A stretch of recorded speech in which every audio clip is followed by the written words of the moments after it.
নমস্কার, আমি ডক্টর সঞ্চয়ন মণ্ডল। আমি সিনিয়র কনসালটেন্ট মেডিকেল অঙ্কোলজিস্ট। আমি অ্যাটাচড আছি HCG cancer hospital, new town. আজকে একটা খুব কমন টপিক নিয়ে আলোচনা করব, সেটা হচ্ছে ঘুম নষ্ট, sleep deprivation can cause cancer or not. Sleep কি করে বা ঘুম কি করে আমাদের বডিকে ইনফ্লুয়েন্স করছে, তার নাম্বার ওয়ান কজ হচ্ছে সার্কাডিয়ান যে রিদম সেটা নষ্ট হয়ে যাচ্ছে। আমাদের ভেতরে যে ইন্টারনাল ক্লক আছে সেটা আমাদের সেল সাইকেল এইগুলো রেগুলেট করে। আমাদের ভেতরে যে বায়োলজিক্যাল ক্লক রয়েছে সেটা আমাদের hormonal release, cell cycle control, cell cycle timing এগুলো কন্ট্রোল করে। যদি আমাদের এই সার্কাডিয়াল যে রিদম সেটা নষ্ট হয়ে যায়, তাহলে সেল যে সাইকেল আছে সেটা প্রলিফারেট করতে স্টার্ট করে দেয় এবং সেটা প্রলিফারেট করে ক্যান্সারের প্রবণতা দেখা দিতে পারে।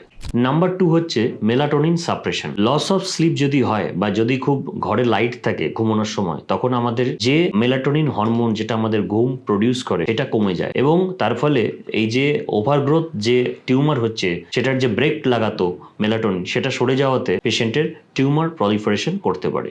নাম্বার থ্রি হচ্ছে হরমোনাল এজেন্ট। যেমন এটা দেখা গেছে যাদের ক্ষেত্রে স্লিপ ডিপ্রাইভেশন হচ্ছে লং টাইম, তাদের ক্ষেত্রে বডিতে ইস্ট্রোজেন লেভেল বেড়ে যাচ্ছে, one of the stress hormone. তখন সেই ক্ষেত্রে দেখা যাচ্ছে পেশেন্টদের ক্ষেত্রে they are more prone to develop breast cancer in long term. Next number হচ্ছে ইনফ্লামেশন। এটা দেখা যাচ্ছে যে ন্যাচারাল টি সেলস বা এনকে সেলস এরা হচ্ছে এই যখন স্লিপ ডিপ্রাইভেশন হচ্ছে তখন এদের অ্যাকশনসটা কম হয়ে যাচ্ছে। তার ফলে বডির যে inflammation, chronic inflammation, low grade inflammation sleep ডিপ্রাইভেশনের জন্য সেটা কিন্তু বেড়ে যাচ্ছে। পারসিস্টেন্টলি যখন অনেক দিন ধরে এভাবে লস অফ স্লিপ থাকছে তখন সেটা কিন্তু আমাদের ক্যান্সারাস যে প্রলিফারেশন সেটাকে হেল্প করছে প্রলিফারেট করতে। এর মধ্যে সব থেকে স্ট্রংগেস্ট এভিডেন্ট হচ্ছে নাইট শিফট ওয়ার্ক। যে ওয়ার্কাররা নাইটে কাজ করছে, নাইট শিফট ওয়ার্ক, তার জন্য কি হচ্ছে আমাদের বডির যে সার্কাডিয়ান রিদম রয়েছে সেটা নষ্ট হয়ে যাচ্ছে এবং প্রমাণ পাওয়া গেছে ডাটাতে যে সার্কাডিয়ান রিদম নষ্ট হওয়া লং টার্ম নাইট শিফট ওয়ার্কের ক্ষেত্রে ব্রেস্ট ক্যান্সারের চান্স সব থেকে হাইয়েস্ট। শর্ট ডিউরেশন স্লিপ যাদের ক্ষেত্রে দেখা যাচ্ছে less than 5 hours per night sleep হচ্ছে, তাদের ক্ষেত্রে লং কেসে দেখা যাচ্ছে